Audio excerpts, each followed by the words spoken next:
Welcome to Donmar TV News Channel. Mayor Isko Moreno.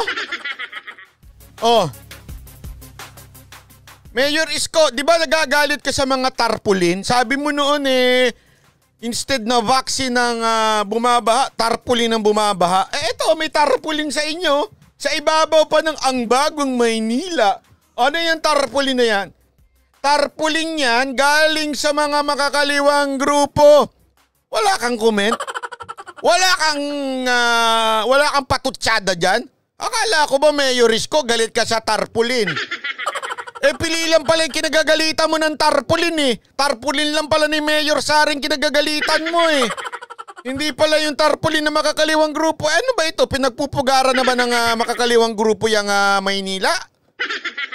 Ano na, Yorme? Timing ka na naman dyan? Hindi, ako nagtatanong laang Ako'y nagtatalong laang. Kasi di ba nung kumalat yung tarpaulin sa Maynila ni Mayor Sara, nagkomento itong si Isko at sinabi niyang kesyo, "Oy! Kesa ng vaccine ang kumakalat, o bumaba, tarpaulin eh." Tapos sabay tawa.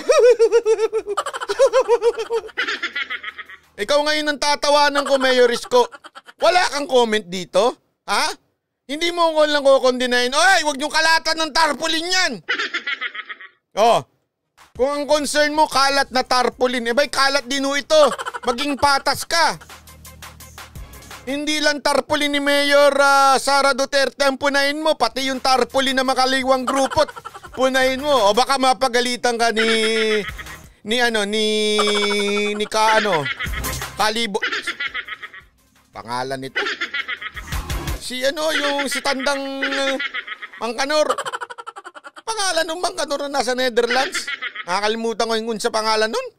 Basta yon. Baka mapagalitan ka kung sakaling punahin mo yan. Yung tanong mo lang bakit hindi nyo ito punahin? Mayor Isko. Naku, magagalit na naman yung mga vlogger ni Mayor Isko niya sa ginagawa mo, Banat Bay. Nagagalit na nga yung mga vlogger ng mga ibang kandidato. Ginagalit po pa yung kandidato na mga vlogger ni kandidato ni Mayor Isko niyan. Pupunahin ka na naman.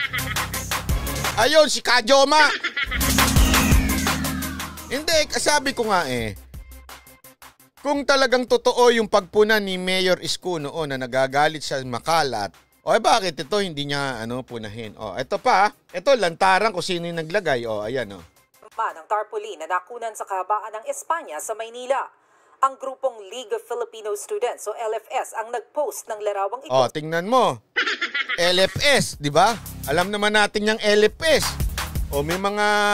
May mga natigok na estudyante ng LFS sa bundok. Di ba? May mga nahuli na mga army na LFS pero may hawak na sandata. May batuta. Ibig sabihin, ay nako. So, Mayor Isko, wakasay dito, wakaisay. Analisa Navarro watching from Japan, kulang sa self-discipline mga tao sa Pilipinas. Oy! Mayor Isko, kamusta na ang tarpaulin? Pakiano mo na lang kung ako sa iyo maglagay ka na lang siguro ng parang ordinance. City ordinance. Bawal maglagay ng tarpaulin ang mga kandidatong nagngangalang 1, 2, 3, 4, 5, 6, 7, 8, 9, 10. Lagay mo na dyan yung mga ayaw mong kandidato. Pero pwedeng maglagay ng tarpaulin ang mga makakaliwang grupo. Yun. Gawa na kayo ni City Ordinance para malinaw. Diba? Linawin na lang natin para kasi kung one side lang tayo tapos hindi tayo umiimik, baka lalo magdudas tuloy yung mga tao niyan. Isipin nila na, bakit kaya si Mayor Isko hindi nagsasalita patungkol dito sa mga makakaliwang grupo? Di ba magkakaroon ng na speculation, di ba? Alam niyo, speculation? Yung mga tao na, bakit kaya si Mayor Isko di nagsasalita pagka mga makakaliwang grupo naglalagay ng tarpaulin sa Maynila? Pero pag si Mayor Sara, yung mga supporter ni Mayor Sara naglalagay, nagre-react siya. Ba't ganun?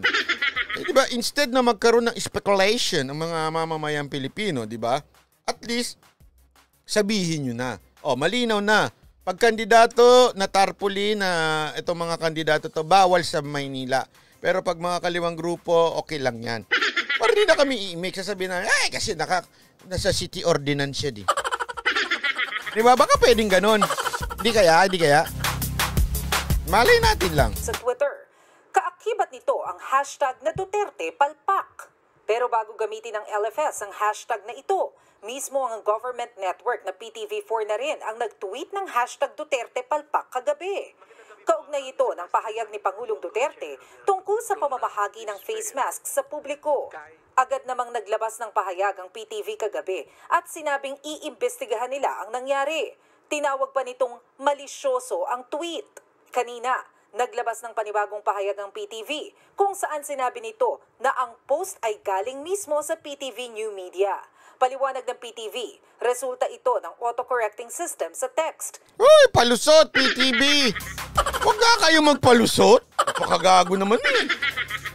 Autocorrect, naka-hashtag, magkadikit. Ano yung kinukorek niya dun? Duterte, ano yun? Palakpakan talaga dapat yun? Ano kaya yun? Duterte blank. Tapos naging palpak. Palusot mo niyo naman PTV, wag naman ganyan. Nakakaloko, nakakagago kayo. Na hindi rin agad na review. Nangako ang PTV na papatawan nito ng disciplinary action ang kanilang social... Gusto namin na makita, PTV, we demand, DDS demand for the head of that person. Ang disciplinary action talaga, wag lang yung puro daldal na, imbestigahan, luma na yung imbestigahan na yan. Pakita nyo talaga sa amin na pinarusahan yan. Media team na nalusutan ng maling post. Pero kung ang taong bayan mismo ang tatanungin, palpak nga ba talaga ang pagtugon ng Administrasyong Duterte sa pandemya? Sa akin po, palpak. Bakit? Sige nga kuya, bakit palpak? Tingnan niyo rason niya, Kasi hindi nila nasolusyonan agad eh. Dapat yung lockdown pa lang, talagang ginawa na nila lahat para makontrol yung pagdami ng cases. Isa-isayin natin ha. Palpak daw kasi hindi nasolusyonan kaagad yung pagdami ng cases.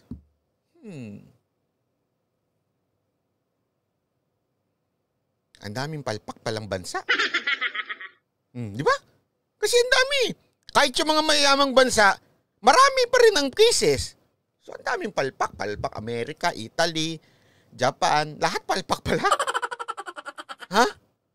Kasi hindi nasolusyonan eh. Mas malala pa nga iba eh. Kaysa sa atin eh. So lahat pala tayo palpak.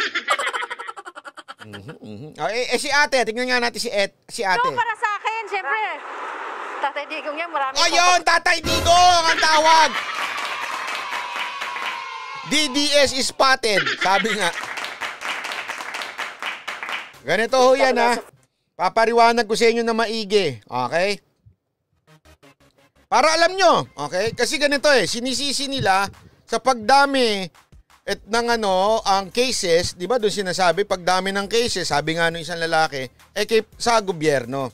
Unang-una, kung titingnan mo kung gaano kadami o yung density ng populasyon sa ating city, compare mo doon sa mga city na maluluwag, tulad ng Amerika, Italy, Brazil, mas maluwag yan kaysa sa atin ha.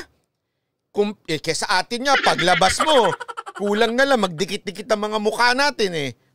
Unless nakatira kayo sa mga subdivision. Pero in terms of density, napakarami natin. So, dun palang lugi na tayo sa pagdami. Kasi, itong pandemic na ito, itong COVID na ito, mas dumadami to dun sa mga siksikan ng tao. So, doon lugi. Sa pagdating mo sa mga bahay, kita nyo naman ng mga bahay natin dito. Dati nga, pag sinabi mong nasa kondo ka, yayamanin ka. Hindi na ngayon, ganun. Ang mga kondo ngayon, studio type, 4 ang natutulog. Studio type yan, ha? Hindi na ganun mayayaman ng mga nasa kondo. Talagang siksikan na rin, no? Ano ibig kong sabihin? Sa totoo lang, lugi pa nga ho tayo kung ikukumpara tayo sa mga iba't bansa. Yung ibang bansa, maluluwag nga sila.